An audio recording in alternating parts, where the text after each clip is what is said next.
Hola, bienvenidas y bienvenidos a los Astros de Luna María. Hoy os traigo un contenido especial, en un formato diferente al habitual, que estoy segura de que os va a encantar. Vamos a recorrer juntos el viaje del héroe, una historia universal que se refleja en los 22 arcanos mayores del tarot. Un viaje lleno de símbolos, etapas y aprendizajes que nos hablan de la vida misma. Si os apasiona el tarot y queréis seguir explorando su sabiduría, os invito a suscribiros al canal para no perderos el próximo vídeo, donde entraremos en el fascinante mundo de los arcanos menores. Ahora sí, relajaos, poneos cómodos y vamos a comenzar este recorrido.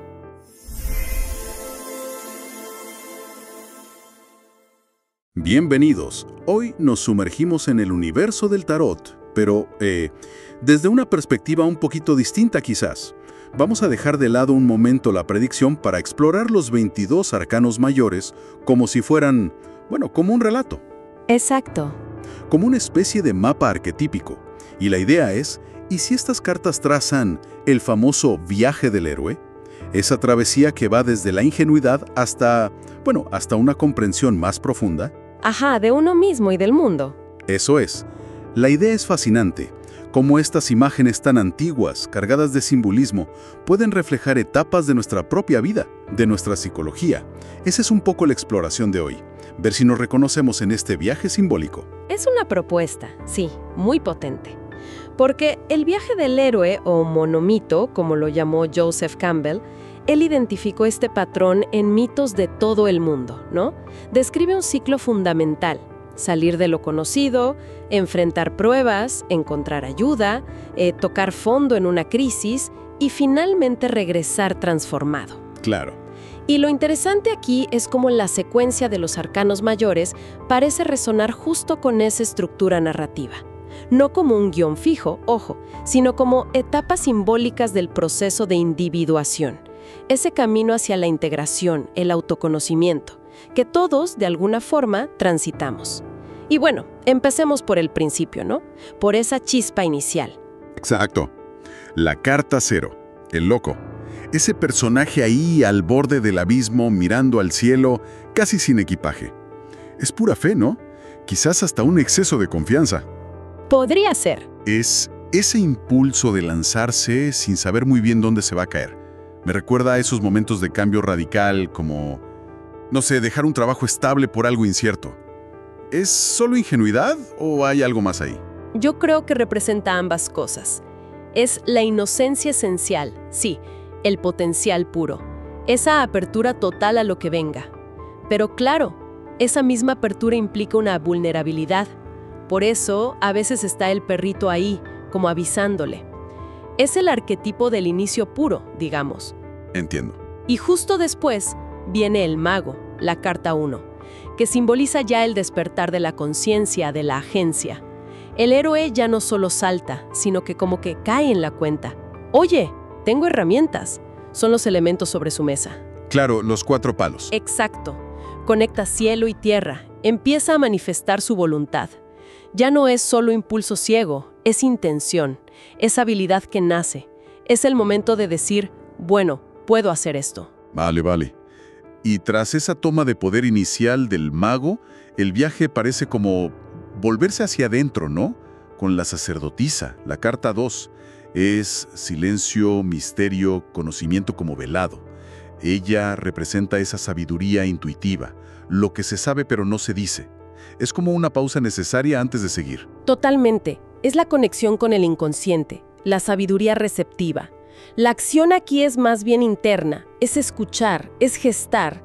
Y esa energía tan introspectiva encuentra su contraparte, digamos más creativa y externa, en la emperatriz, la carta 3. Ah, la emperatriz. Ella es la explosión de vida, la fertilidad, la conexión con la naturaleza, con el cuerpo. Es la madre arquetípica, que nutre, que da forma.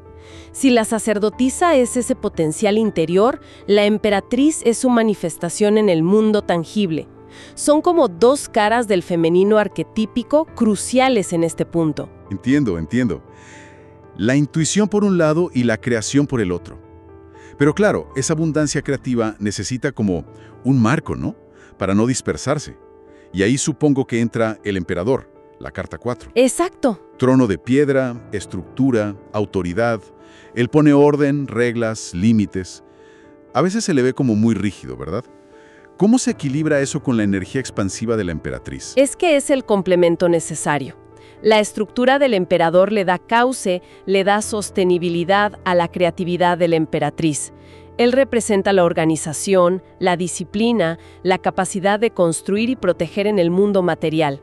Es el principio paterno, digamos. Sin él, las ideas no se concretan, se quedan en el aire. Vale. Y bueno, con estas bases ya puestas, mundo interior con la sacerdotisa, creatividad exterior con la emperatriz y estructura con el emperador, el viaje lleva a buscar un marco de significado más amplio. Y aquí aparece el sumo sacerdote, o hierofante, la carta 5. El maestro, la tradición, las instituciones. Es el momento de aprender, digamos, las reglas del juego social o espiritual que ya existen. En cierto modo sí. Representa la conexión con la sabiduría colectiva, las enseñanzas que se transmiten, los sistemas de creencias o de conocimiento. Si la sacerdotisa es la intuición personal, el hierofante es como el puente hacia el legado cultural, espiritual. Es aprender de la experiencia acumulada por otros, encontrar un lugar dentro de una tradición. Pero justo cuando parece que ya hay un orden, una guía, ¡zas! La carta 6, los enamorados. La fuente insiste mucho en que esto va más allá del romance, ¿eh? Habla de una elección fundamental. Sí. A menudo entre un camino que es seguro, pero quizás no auténtico, y otro más riesgoso, pero que está alineado con el corazón. Esta elección parece definir mucho el rumbo. Es que es una prueba de integridad muy profunda. Te obliga a definir tus valores, a tomar partido por tu verdad interior. Incluso si eso significa romper con lo establecido, ¿no? A veces representado por el hierofante que acabamos de ver. Es la primera gran prueba de autonomía. Claro. Y una vez que se toma esa decisión crucial, la energía se canaliza toda en el carro, la carta 7. El carro. Pura determinación, avance, control de fuerzas opuestas, esos caballos o esfinges que tiran para lados distintos. El héroe toma las riendas de su vida con dirección, con propósito. Pero ojo, el desafío aquí es mantener el rumbo, no desviarse por los obstáculos o las distracciones. Es la voluntad en acción, pero sostenida. No parece tanto un juicio externo, sino más bien una llamada a la objetividad, a ser radicalmente honesto con uno mismo sobre las motivaciones, las consecuencias de los actos. Exacto. Es un principio de equilibrio y de verdad interna. Requiere asumir la responsabilidad personal. Es causa y efecto, básicamente. La respuesta parece estar en la siguiente carta. La fuerza. Me llama la atención que no sea una fuerza bruta, sino esa imagen de la calma dominando al instinto. La mujer y el león. Es el poder de la serenidad. Es la fuerza interior, sí. El coraje tranquilo. La integración de nuestros impulsos, de nuestras pasiones, sin reprimirlos, pero sin ser dominados por ellos tampoco. Es esa maestría que viene de la compasión, de la paciencia, no de la lucha. Entiendo. Y a veces, fíjate, la mayor muestra de fuerza o sabiduría en medio del caos no es actuar, sino detenerse y cambiar la mirada. Y tras esta confrontación con la verdad, a menudo sigue un periodo de retirada reflexiva. Eso nos lo muestra el ermitaño, la carta 9. El ermitaño, sí. La búsqueda de sabiduría en la soledad. Alejarse del ruido externo para integrar lo vivido y encontrar esa luz interior, la de su lámpara. Es un momento necesario de introspección profunda. Pero parece que justo cuando uno cree haber encontrado algo de claridad en esa soledad, gira la rueda de la fortuna, la carta 10. Ajá. Cambios, ciclos, lo inesperado. Es como un recordatorio de que no todo depende de nuestra voluntad o de lo que entendamos. Precisamente, introduce el elemento del destino, de la sincronicidad, de los ciclos mayores que influyen en nuestro viaje individual. Nos recuerda la humildad, ¿no? Hay fuerzas más grandes en juego. La rueda puede traer buena o mala fortuna, pero sobre todo enseña adaptabilidad y desapego de los resultados. ¿Y cómo se navegan esos vaivenes de la rueda? La justicia. Una figura muy equilibrada con su espada y su balanza. Verdad, equidad, responsabilidad. La justicia nos recuerda esa ley universal de causa y efecto. Es una invitación a revisar nuestras acciones pasadas con honestidad, a asumir la responsabilidad por las decisiones que tomamos y sus resultados. No es tanto un castigo, sino más bien un ajuste, una búsqueda de equilibrio. Puede ser el momento de enfrentar las consecuencias de algo que hicimos, o tener que tomar decisiones imparciales, buscar la verdad en una situación confusa, o simplemente hacer un balance ético de cómo nos hemos comportado. Requiere mucha claridad mental, objetividad y valentía para enfrentar la verdad, tanto la de adentro como la de afuera. Es un paso necesario hacia una mayor integridad personal. Después de tanta acción, tanta evaluación, parece que hace falta un tiempo de reflexión más. Eso nos lo enseña el colgado, la carta 12. Esa figura suspendida, inmóvil pero serena.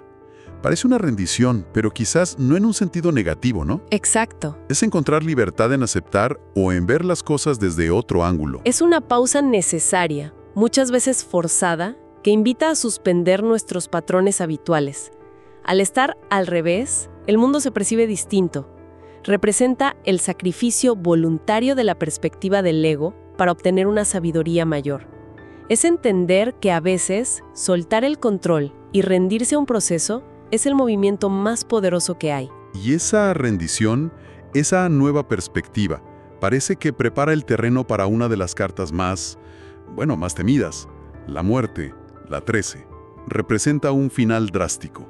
¿Qué es lo que muere realmente aquí? Muere lo que ya no tiene vida. Viejas estructuras, apegos, identificaciones del ego, la forma en que nos veíamos a nosotros mismos. Es una transformación radical, inevitable. Y sí, es dolorosa, porque implica una pérdida, pero es fundamentalmente liberadora. Es como el compost, ¿sabes? Necesario para que algo nuevo pueda crecer. Es el arquetipo de la gran transición. Entiendo. Y después de esa poda tan intensa, ¿cómo se integra la experiencia? Ahí entra la templanza, la carta 14. Esa figura que mezcla fluidos entre dos copas, con calma, con armonía. Parece un proceso de alquimia interna, de sanación. Exactamente. Es la integración de los opuestos, la búsqueda del equilibrio dinámico después de la crisis.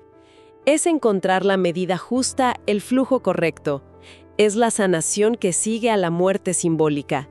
Es crear una nueva armonía interna a partir de las piezas que quedaron de la transformación. Es un estado de gracia, de fluidez. Uno pensaría que después de encontrar ese equilibrio, el camino ya se allana. Pero entonces aparece el diablo, la carta 15. Nos confronta con nuestras sombras, nuestras ataduras, adicciones, miedos. Es interesante que las cadenas suelen estar como sueltas, ¿no? ¿Somos prisioneros voluntarios? A lo que nos aferramos, aunque nos limite. Patrones tóxicos, el materialismo excesivo, relaciones de dependencia, miedos irracionales. Expone nuestra propia complicidad en nuestras limitaciones. La pregunta que plantea es, ¿qué poder le estás dando a tus sombras? Confrontar esto es esencial para la verdadera liberación. ¿Y si no se confronta? ¿O si la tensión es demasiada? Llega el colapso, la torre, la carta 16. Sí. Un rayo, la estructura que se derrumba. Es impactante. Parece una crisis inevitable cuando vivimos sobre bases falsas, ¿no? Construir sobre cimientos más verdaderos. Es la verdad irrumpiendo. Tras el caos de la torre, imagino que se necesita esperanza. Y eso parece traer la estrella, la carta 17. Una figura desnuda, vulnerable pero serena bajo las estrellas, vertiendo agua. Es la fe que renace de las cenizas. Es la esperanza, sí. La inspiración, la conexión con algo trascendente después de la oscuridad. Es la autenticidad desnuda, la confianza renovada en el flujo de la vida y en el propio camino. Es un momento de calma, de sanación, de guía espiritual. Pero ojo, el viaje aún guarda profundidades. Claro, porque después de la claridad esperanzadora de la estrella, nos adentramos en el terreno ambiguo de la luna, la carta 18. Un paisaje nocturno, confuso, lleno de símbolos como de sueños, miedos ancestrales. Es el descenso final al inconsciente. Es el reino de la intuición, sí, pero también de la ilusión, de las proyecciones, de la confusión y de los miedos irracionales que emergen de lo más profundo. Es navegar por lo desconocido, donde las apariencias engañan. Requiere confiar mucho en la guía interna, en esa vocecita sutil para no perderse en las sombras o ser devorado por ellas. Es una prueba de fe en la propia percepción interior. Un terreno delicado, sin duda. Pero si se atraviesa esa noche oscura del alma, ¿qué viene después? La luz radiante de El Sol, la carta 19. Claridad, alegría, vitalidad, verdad. La inocencia recuperada, pero ahora consciente. Es la iluminación, la conciencia plena, la integración exitosa de la sombra. Representa la alegría de vivir, la confianza, el éxito, la realización. La verdad se revela sin filtros. Es como volver a la simplicidad, pero con toda la sabiduría ganada a través del viaje. Es el optimismo y la energía vital en su máxima expresión. Y ya estamos llegando al final del ciclo. La carta 20, el juicio. El ángel, la llamada, el despertar. Es como una evaluación final del viaje. Más que una evaluación, yo diría que es una llamada a la resurrección consciente. Es integrar todas las partes de uno mismo, comprender el propósito del viaje que se recorrió, perdonar, liberarse del pasado. Es responder a un llamado superior, renacer a una nueva vida que esté alineada con el ser esencial. Es la asunción plena de la propia historia y del propio potencial. Y esa integración profunda nos lleva a la culminación, el mundo, la carta 21. La figura danzante, la guirnalda, la totalidad, el siglo se completa, es la meta final. Representa la realización, sí, la integración exitosa de todas las lecciones del viaje. Es la libertad, la plenitud, la celebración de haber completado un ciclo importante de crecimiento. El héroe ha encontrado su lugar en el cosmos, danza en armonía con la vida. Hay una sensación de logro, de unidad, de conexión con todo. Y bueno, ahí lo tenemos. Un recorrido por las 22 etapas, desde esa chispa inicial de El Loco hasta la danza integrada de El Mundo. Un viaje simbólico que, como sugiere la fuente, parece reflejar nuestros propios ciclos de aprendizaje, de crisis, de transformación. Quizás la pregunta no es si estamos en el viaje, sino, bueno, ¿en qué etapa resonamos más ahora mismo? Claro. Y hay un detalle intrigante, la posibilidad de que después de alcanzar el mundo, se regrese a El Loco, pero en una espiral ascendente con un nuevo nivel de conciencia. Ajá. Como si cada final fuera solo el preludio de un nuevo comienzo, pero distinto. Esa es una idea muy poderosa. El valor de esta perspectiva, creo yo, no es tanto predecir, sino usar estos arquetipos como espejos, para la autorreflexión. ¿Qué desafío estoy enfrentando ahora? ¿Qué cualidad necesito integrar? ¿Dónde estoy en mi propio proceso de individuación? Se convierte en una herramienta súper dinámica para el autoconocimiento. Totalmente. Y esto, claro, nos lleva a pensar, si estos 22 arcanos mayores son los grandes hitos, las etapas maestras de este viaje arquetípico, ¿qué papel juegan entonces los arcanos menores? Esas otras 56 cartas con sus palos, sus figuras, ¿cómo ilustran ellas los detalles cotidianos, los personajes secundarios, los desafíos y alegrías más pequeñas que pueblan ese gran lienzo del viaje del héroe? Claro, cómo se teje lo diario en esos grandes ciclos. Exacto.